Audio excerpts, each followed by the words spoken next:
हम अपने घरों के कंस्ट्रक्शन में बहुत सारी ऐसी जगह खर्च कर देते हैं जिसका कि कोई भी अनुपात हम नहीं लगा सकते हैं।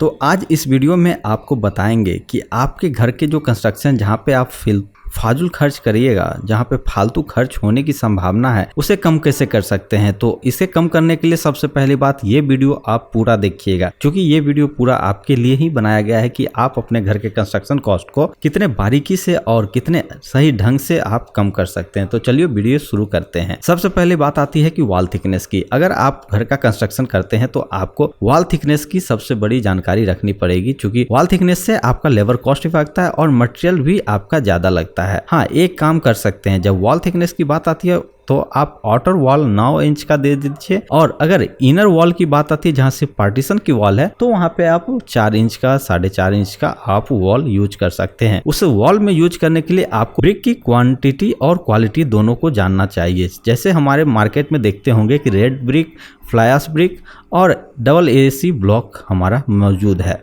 क्योंकि हमें red brick load bearing structure में अच्छा काम करता है और हीट इंसुलेशन के लिए हमारे लिए बेस्ट ऑप्शन होता है, तो हम आउटर वॉल रेड ब्रिक से कर सकते हैं। और इनर वॉल जहाँ पे हम पार्टीशन वॉल की बात आती है तो वहाँ पे आप तीनों ब्रिक में से कोई भी प्रीफर कर सकते हैं, लेकिन सबसे बेस्ट ऑप्शन होता है कि आप जो है डबल AC ब्लॉक का ही यूज करिए, जिससे आपकी रॉ कॉस्ट कटिंग होगी प्लस वॉल स्मूथ होगा, जिससे आपकी प्लास्टरिंग सबसे बेस्ट होगी। और लिए रहेगा कि आप ब्रिक वर्क के बाद जो प्लास्टरिंग होती है उसमें लेबर मटेरियल और सब चीज कम लगते हैं, जिससे आपका वॉल भी अच्छा होता है। दूसरी चीज आती है सीमेंट की। सीमेंट मार्केट में बहुत सारे ऐसे होते हैं जिसे फैंसी नाम दिया गया है और उसकी ब्रांडिंग के चक्कर में आपके जेब से 50 से 60 रुपए ऐंठ लिए जाते हैं कंपनियों के द्वारा। लेकिन यहीं अगर बात कर लें कंस्ट्रक्शन कॉस्ट में, तो सबसे जो बड़े प्रोजेक्ट होते हैं वहाँ पे इन फैंसी बैग की यूज नहीं होती है। वहाँ पे आपको सिंपल OPC और PPC 2 ग्रेड के ही बात की जाती है। जहाँ पे अगर जोड़ाई की बात हो तो PPC वर्क होता है, और जहाँ पे कंक्रीटिंग बैच फॉर्मेट की बात होती है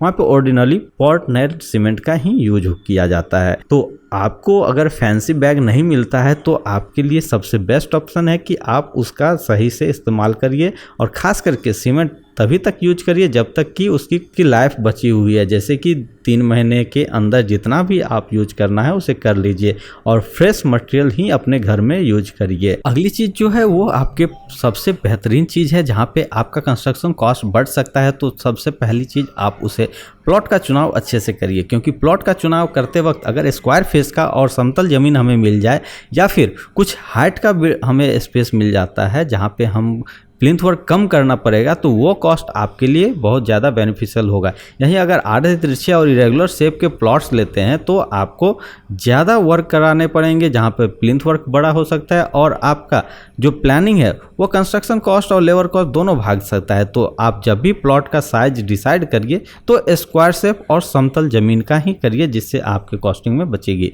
नेक्स्ट और सबसे ज़्यादा जो खर्च करने वाली चीज़ आती है वो होती है एलिवेशन में। गाँव घर में देखते होंगे कि मंदिर की डिजाइन में स्तूप बना देना, खिड़की के ऊपर डिजाइन कलाकारी कर देना, इतनी कढ़ाई करते हैं घर के ऊपर कि खर्च का बेमतलब का फिजूल खर्च में ये गिनती आ जाता है।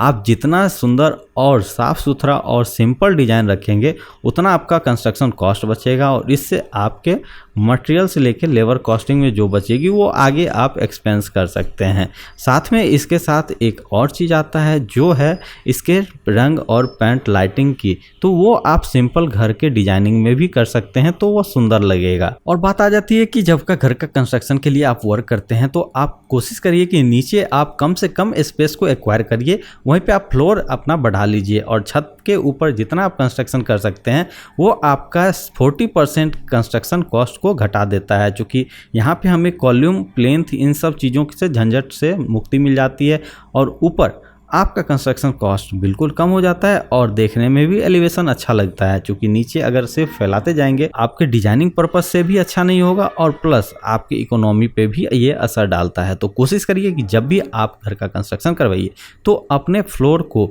ऊपर शिफ्ट करने की कोशिश। अगली आती है कि जब आप फ्लोरिंग का बात करते हैं तो आपके पास बहुत सारे ऑप्शन होते हैं, जैसे टाइल्स हो गया, मार्बल हो गया, PVC फ्लोरिंग, आपके वॉलपेपर्स हो जाते हैं। तो इनमें सबसे ज़्यादा बेस्ट आपका क्या होता है? क्योंकि वॉलपेपर PVC का हमारा बिल्कुल लो कॉस्ट का आता है, लेकिन इसका जो लाइफ सेशन है ये 2 साल 1.5 साल में आपका टूटना शुरू हो जाता है और ये आपका रिपेयरिंग सेक्टर का सबसे बड़ा हार्मफुल कंडीशन में आता है। इसलिए सबसे बेस्ट ऑप्शन है, मार्केट में मिलने वाले टाइल्स बहुत अच्छे तरह से होते हैं, बहुत ज़्यादा लॉन्ग लास्टिंग भी करते हैं, विट्रीफाइड आ गए हैं, प्लेन आ गए हैं। आप जिस तरह का फ्लोरिंग टाइल यूज करिए वो आपके लिए सबसे ईजी यूज में है, क्योंकि मार्बल आपका घिसाई से लेके उसका जो लेबर कॉस्टिंग है वो कुछ ज़्यादा ही हाई हो जाता है। तो आपका इसमें कॉस्टिंग बचाने में आपका टाइल्स ही सबसे बेस्ट ऑप्शन है, उसी को अब सबसे बड़ी बात आती है कि जब हमारे घर के कंस्ट्रक्शन के साइट की बात आती है तो हम पहले अपने रिश्तेदार, भाई बहन, इन सब से पूछते हैं कि ठेकेदार सबसे बढ़िया कौन सा है, और वो सजेस्ट करते हैं। वहाँ पे हमारी सबसे बड़ी गलती हो जाती है कि हम खुद से रेक्टिफाई नहीं करते हैं कि ये ठेकेदार काम अच्छा करता है या नहीं करता है, इसकी रेट सही है या नहीं है। क्योंकि ठेकेदार का मतलब ही ठगदार होता है, वो आपको चूना लगाने में कभी भी कतई बर्दाश्त नहीं करेगा और आपको चूना लगा ही देगा। तो आप कोशिश करिए कि खुद से ही आप जो है ठेकेदार का चयन करिए और उसका जो लेबर कॉस्ट मटेरियल है वो पर डे के हिसाब से वेजेस जोड़ते रहिए और उस हिसाब से ही उसका जो है पर स्क्वायर फीट डील करिए, तभी जाके ठेकेदारी कॉस्ट आपकी बच सकती है। क्योंकि ये 25 से 30% कॉस्ट होता है टोटल आपके बिल्डिंग कॉस्ट का। इसलिए ये सबसे बारीकी चीज़ से जानना है कि हमें अगर 10 लाख का अगर बिल्डिंग बना रहे हैं तो ये लगभग 2.5 से 3 लाख रुपए आपका तो लेबर कॉस्ट ही भाग जाएगा। तो उसमें चयन करिए कि आप कितना कॉस्ट उसमें आप बचा सकते। बहुत लोग देखते होंगे कि अपने छत के हाइट को इतना ज़्यादा बढ़ा देते हैं कि हाँ चलिए गांव घर है, और कभी इतना गर्मी वाले जगह पे देखते होंगे कि छत की हाइट बढ़ाने से उन्हें आराम मिलती है, लेकिन ये गलत है। 12 फीट 15 फीट करने से क्या फ़ायदा है आपको, अगर 10-11 फीट के छत के हाइट में अगर आपको वही कंफर्टेबल मिल जाता है और ज़्यादा आपको इकोनॉमी भी रहता है तो आप उस चीज़ को ही प्रीफर करिए, ना कि 14-15 फीट हाइट कर दीजिए, जिससे एस्थेटिकली भी नहीं रहे और आपका कंस्ट्रक्शन कॉस्ट जो है ब्रिक वॉल करने में, आरसीसी कास्टिंग करने में, कॉलम का या स्लैब का जो भी है मसला, उन सब चीज़ में आपको दिक्कतें ना हो। इसलिए जो है कोशिश करिए कि 10 फीट 3 मीटर या 10.5 फीट 11 फीट यही आप अनुपात रखिए अपने छत के हाइट का। इससे ज़्यादा छत की हाइट बिल्कुल भी मत करिए, आपके घर के सबसे बेस्ट ऑप्शन रहेगा ये चीज़।